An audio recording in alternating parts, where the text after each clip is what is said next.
Hello guys, welcome back to this channel. In this today's tutorial, I'm going to show you how you can save outfit on Dress to Impress.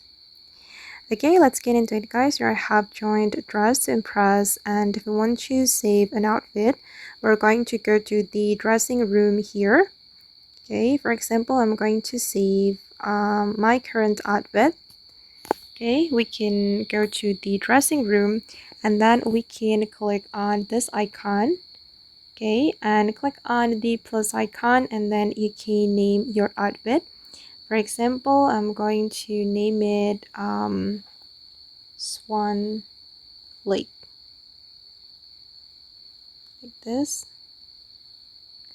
Okay, and then I'm going to click on save.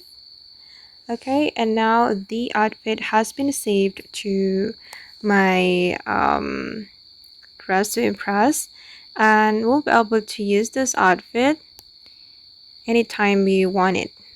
Okay, I'm just going to take off all my outfits and I'm going to try to use the saved outfit. Okay, we can go to the dressing room again.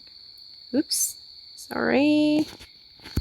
And then I'm going to click on Swan Lake and I'm going to click on wear. Okay guys, and that's all the way to save outfit on Dress to Impress. I hope this tutorial will be useful for you. Thank you so much for watching and bye.